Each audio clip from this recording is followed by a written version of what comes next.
In the Dutch colonial town, later known as Albany, New York, there lived a baker, Van Amsterdam, who was as honest as he could be.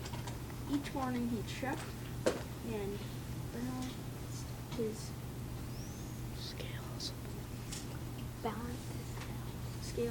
and he took great care to give his customers exactly what they paid for, not more and not less. Van Amsterdam's shop was always busy because people trusted him and because he was a great baker as well. And never was their shop busier than the days before December 6th when the Dutch celebration St. Nicholas Day. At that time of the year, people who was as honest as he could be.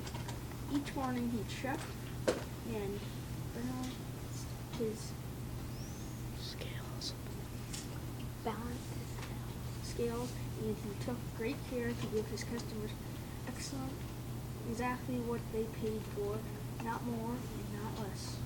Van Amsterdam's shop was always busy because people trusted him and because he was a great baker as well. And never was their shop busier than the days before December 6th when the Dutch celebration St. Nicholas Day.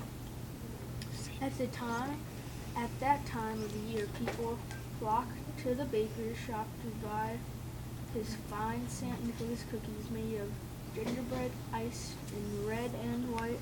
They looked just like St. Nicholas, as the Dutch know him, tall and thin, with a high red cap and a long red fishbach. One St. Nicholas Day morning, the baker was just ready for business when the door of his shop flew open and walked an old woman wrapped in a long black shawl. I've come for a dozen of your St. Nicholas cookies. Taking a tray, Van Amsterdam counted on 12 cookies. He started to warm them, but then the old woman reached and stopped him. I asked for a dozen. You gave me only 12. Madam, said the baker, everyone knows that a dozen is 12. But I say a dozen is 13, said the woman. Give me one more. Van Amsterdam was not a man to be foolish. Madam, my customers get exactly what they pay for, not more and not less. Then you may keep the cookies.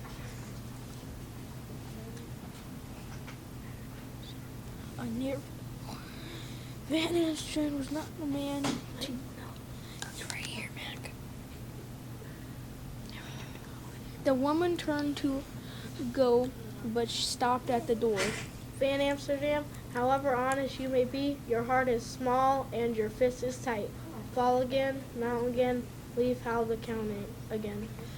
Then she was gone. From that day, everything went wrong in Van Amsterdam's bakery.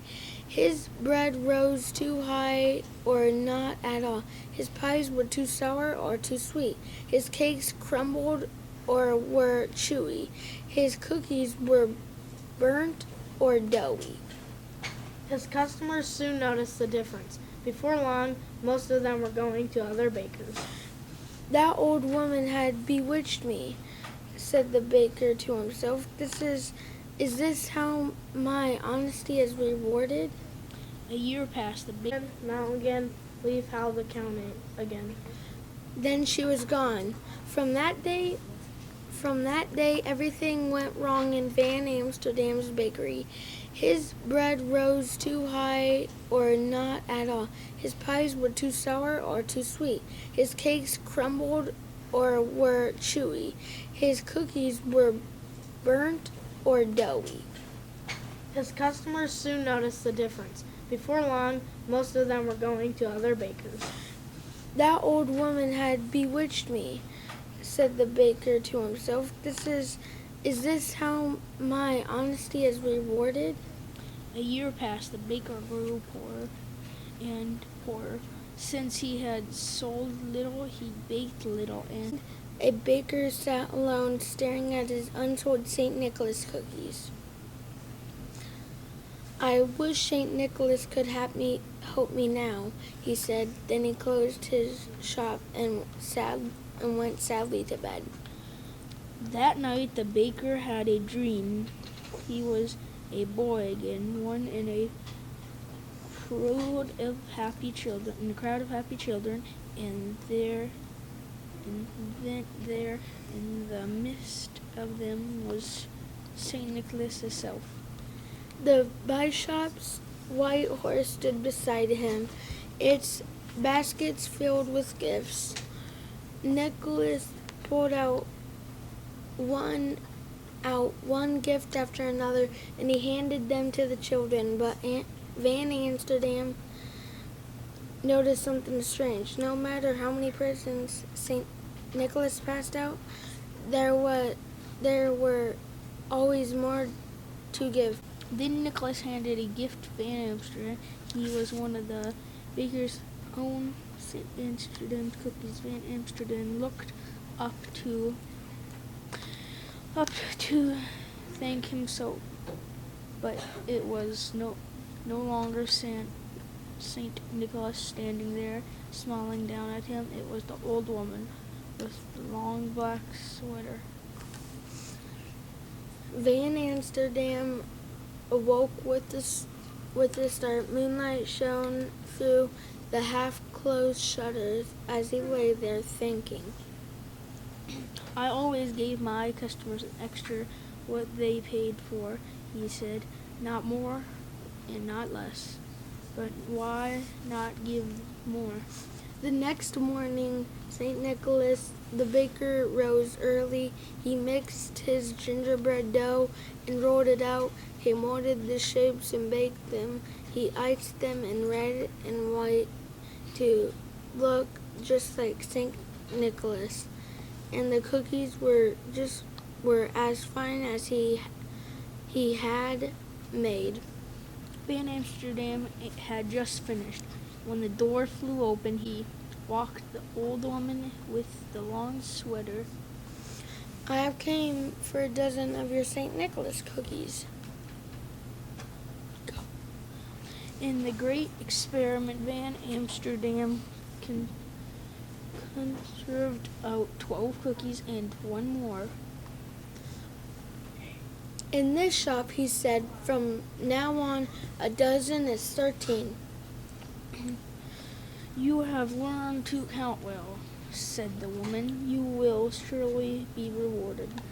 She paid for the cookies and started out, but as soon as the door swung shut, the baker's eyes seemed to play a trick on him. He thought he glimpsed a tail of a long red cloak. As the old woman foretold, Van Amsterdam was rewarded when people heard that the curtains 13 as a dozen, counted 13 as a dozen. He had more customers than ever. In fact, Van Amsterdam grew so wealthy that the other bakers in the town began doing the same. From there, the practice spread to other towns, and at last through all the American colonies. That's the whole. And this, they say, is how 13 became a baker's dozen. A customer is common for every century and alive in some places to this day. And I think we